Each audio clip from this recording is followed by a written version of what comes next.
Hi friends, అందరికీ నమస్కారం అండి. తెలంగాణ రాష్ట్ర వ్యాప్తంగా ఉన్నటువంటి ఆసరా చేయుత పెన్షన్ లబ్ధాలకు సంబంధించి ప్రభుత్వం నుంచి ఇప్పుడే ఇంపార్టెంట్ ఫ్లాష్ అప్ అయితే రావడం జరిగిందండి.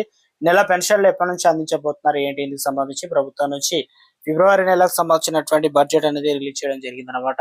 ముందుగా ఏ జిల్లాల వరకు అయితే అందించబోతున్నారు, అదే విధంగా ఎంత మొత్తంలో ఇవ్వబోతున్నారు, వృద్ధులు, వితంతులు, ఒంటరి మహిళలు, దివ్యాంగులకు సంబంధించి అదే విధంగా 11 రకాల పెన్షన్లు అయితే పొందుతున్నారు. ప్రతి నెల కూడా 1000 కోట్ల వరకు అయితే ఖర్చు అవుతుంది కదా. ఈసారి ఏమైనా పెంచిన పైసలు ఇస్తున్నారా లేదా, ఇందుకు సంబంధించి ఒక అప్డేట్ అయితే ఇవ్వడం జరిగింది అనమాట.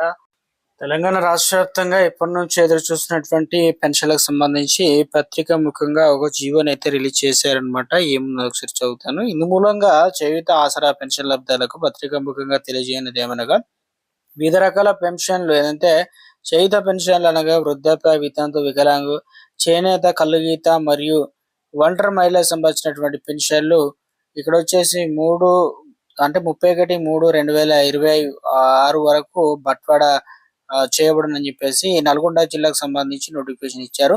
ఇటీవల పింఛన్లకు సంబంధించి పొందాల్సింది అయితే కోరుతున్నారు. అంటే ఇందులో వచ్చేసి పింఛన్దారులు ప్రభుత్వం వారు ప్రవేశపెట్టినటువంటి ముఖ గుర్తింపు సాఫ్ట్వేర్ ద్వారా పింఛన్లు పొందాల్సి అయితే ఉంటుందన్నమాట.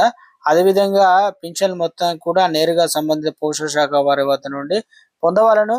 మధ్య దళారిని ఎవరు కూడా నమ్మొద్దు. పింఛన్ పొందుటకు ఎటువంటి సొమ్ము కూడా ఇతరులకు ఇవ్వాల్సిన అవసరం లేదు. పింఛన్ సొమ్ము కూడా 16 రూపాయలు అడిగి మరీ తీసుకోవాల్సి అయితే ఉంటుంది. ఎందుకంటే ఫిబ్రవరి నెలకు సంబంధించినటువంటి బడ్జెట్ అనేది ఇప్పుడు మనకు రిలీజ్ చేయడం జరిగింది అనమాట. దీనివల్ల తెలంగాణ రాష్ట్ర వ్యాప్తంగా ఏదైతే ఆసరా పెన్షన్ లబ్ధిదారులకు సంబంధించి పైసలకు సంబంధించి అనేది మనకు మొత్తం 3 రకాలు అందిస్తారు. ఒకటేమో వేలిముద్రల ద్వారా అందిస్తారు, రెండవది వచ్చేసి పోస్ట్ ఆఫీస్ అకౌంట్ల ద్వారా అందిస్తారు, ఇంకా మూడోది వచ్చేసి మనకు తెలంగాణ రాష్ట్ర వ్యాప్తంగా సో ఏదైతే అకౌంట్ లో కూడా డబ్బులు అనేది జమ చేయడం జరుగుతుంది. పాత విధానంలో ఏ రకంగా ఇచ్చారో సేమ్ అదే విధంగా అయితే ఇవ్వడం అయితే జరుగుతుందని చెప్పేసి అప్డేట్స్ అయితే రావడం జరిగింది. అయితే ప్రతి నెల కూడా ఒక జిల్లాకు మొదగలిసిన తర్వాత మిగతా జిల్లాల వారిగా అప్డేట్ అవుతుంది కాబట్టి ప్రస్తుతం నల్గొండ జిల్లాకు అప్డేట్ అయింది. సో రేపు మనకి జిల్లాలకు అయితే పెన్షన్లు అనేది ఇవ్వడం జరుగుతుంది. ఇందులో వచ్చేసి భద్రాద్రి కొత్తగూడ, హన్మకొండ, హైదరాబాద్, జగిత్యాల, జనగాం, జయశంకర్, భూపాలపల్లి, జోగులాంబ, గద్వాల్, కామారెడ్డి, కరీంనగర్ జిల్లాలకు అయితే అందించడం జరుగుతుంది. ఒకసారి ఫోన్ కూడా చేసి తెలుసుకోండి ప్రతి నెలలో కూడా మీరు ఏ రకంగా పెన్షన్ ఇస్తున్నారు. ఎందుకంటే వారు ఉన్న టైంకి వెళ్తేనే మనకు పెన్షన్ అయితే అందుతుంది కాబట్టి ఒకవేళ పెన్షన్ తీసుకుంటే మేము ఈ జిల్లా ఇంత పెన్షన్ కూడా తీసుకున్నామని కింద కామెంట్ సెక్షన్ లో కూడా కామెంట్ చేయండి. ఎందుకంటే మిత్రులందరికీ ఉపయోగపడుతుంది అనమాట. అయితే రాష్ట్ర ప్రభుత్వం నుంచి ఆసరా పెన్షన్ లబ్ధాలకు సంబంధించి చూసుకున్నట్లయితే ఇటీవల కాలంలో చాలా రకాల అప్డేట్స్ తో కూడుకొని ప్రభుత్వం ముందుకు రావడం జరిగింది. ఎందుకంటే కొత్త పెన్షన్లు ఇస్తామని చెప్పారు, పాత పెన్షన్లు కొన్ని కట్ చేశారు. దాని తర్వాత వచ్చేసి తెలంగాణ రాష్ట్ర వ్యాప్తంగా కొంతమందికి సంబంధించి ఈ నెల పెన్షన్ అనేది ఇవ్వడం లేదు. ఎందుకంటే తెలంగాణ రాష్ట్ర వ్యాప్తంగా అనర్హులు అయితే గుర్తించడం జరిగింది ఆర్టిఫిషియల్ ఇంటెలిజెన్స్ ద్వారా.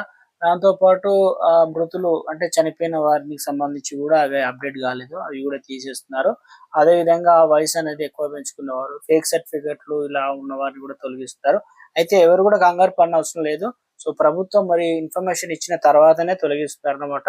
మొత్తానికి ఈసారి మనకు మొబైల్ యాప్ లో మన కళ్ళు అనేది కొట్టాలంటాం కదా, లేదంటే ఫేస్ ద్వారా మాత్రమే అథెంటికేషన్ ద్వారా మాత్రం పెన్షన్లకు సంబంధించి ఇవ్వడం అయితే జరుగుతుంది అనమాట. రేపు ఈ జిల్లాలకు అయితే ఇవ్వడం అయితే జరుగుతుంది. మొత్తానికి సో తెలంగాణ రాష్ట్ర వ్యాప్తంగా ఆసరా పెన్షన్ లబ్ధాలకు సంబంధించి ప్రభుత్వం కీలక జీవో అయితే ఇవ్వడం జరిగింది అనమాట. ఎట్టకేలకు ఎప్పటి వరకు ఇస్తారన్న దానిపైన సో తెలంగాణ రాష్ట్ర ప్రభుత్వం సంచలన నిర్ణయం తీసుకుంది. బడ్జెట్ అనేది రిలీజ్ చేయడం అయితే జరిగింది.